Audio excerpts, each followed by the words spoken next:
We got a lively crowd here, don't we? Woo! How are you guys doing tonight? Woo! Pretty good, we're doing pretty good. Now I gotta ask you guys a question before I start the set. Is this a safe space? No. I'll do that. No. You know, I gotta know, man. I'm 25, which means I'm Gen Z. And if I don't feel safe, I will shoot every single one of you. No, that's for my cousins back home. Wherever your racist mind thinks back home is for me. We got any, speaking of shooters, we got any Knicks fans here tonight? Woo! Yeah, let's go! It's crazy because we haven't really been this good since the year 2000, you know? Bush was president, the iPod just got released, my mom still loved my dad. It was a pretty good year for most of us. It was a pretty good year. But going through all the ups and downs of being a Knicks fan is kind of like how a redneck loves their Ford F-150. You know what I mean? Like, it doesn't matter if the engine's on fire, if there's no fucking doors attached to it, or the raccoon set up a goddamn timeshare in the back seats. Every Sunday, he's revving that engine like it's a Daytona 500. And don't talk to us about upgrading our preferences. You could give him a fully spec'd out Tesla Model S, wings, Elon Musk in the back seat, everything. And he'd be like, yeah, but does it rattle, leak oil, and remind me of my dad's emotional distance? Didn't think so. But that's the thing we have in common, you know? We're loyal to pain and disappointment. And so that's why I started to be more active on dating apps. Because as a short guy, it's kind of tough out there, you know what I mean? If you're 6 foot tall, you're just getting all the likes. But as a short guy, I gotta market myself in such a way that to make myself look sexy.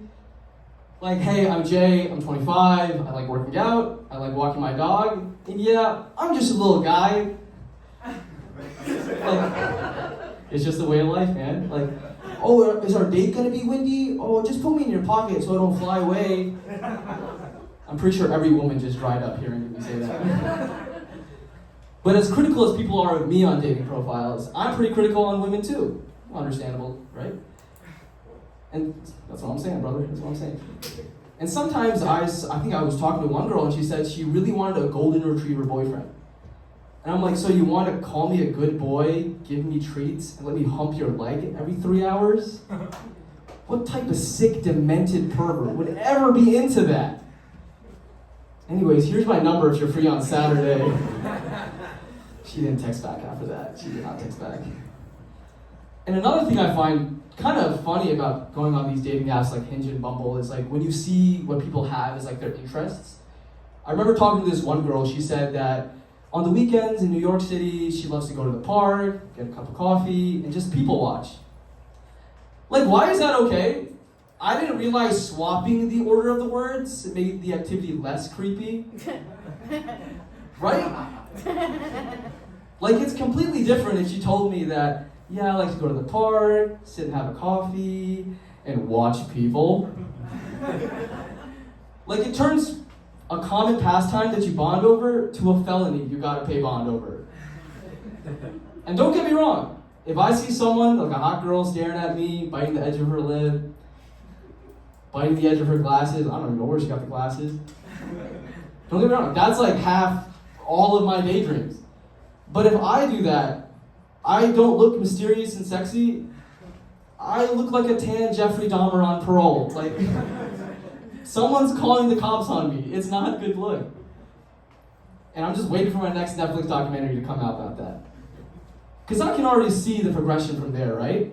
Oh, I like to people watch. Sometimes I people stalk. And if I really like them, I people kidnap. That's not a line you use to get a date, man. That's how you end up on Dateline. So I recently graduated in therapy.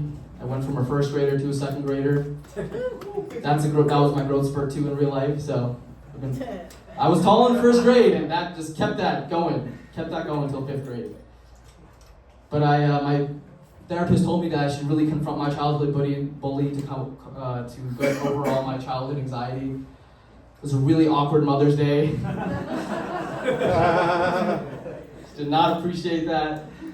But have you guys ever noticed that Mother's Day is like the one day that you're acting like your mother and you realize like how fucking shitty of a job it is? And you realize you actually just fucking hate your dad? It's like, I'm cooking the food, I'm setting the table. Why the fuck are you watching the Yankees? They're down 7-0. It's not worth it. I can see why mom doesn't like you anymore. I can see it. But it's interesting, the dichotomy of it, right? Like, when we went out for Mother's Day, I paid the bill. I made sure we got the reservation. I got her flowers. I made sure that she didn't think I was a disappointment. It was a good time. But I already know Father's Day is like a month away. I know my father, he just wants to be single. That's all he wants to be on Father's Day. Don't fucking bother me, let me watch the Yankees, and let me drink a beer. He doesn't even fucking drink beer. And he's like, yeah, just let me be. Which is normal for a dad. They just don't want, they want to act like they're single.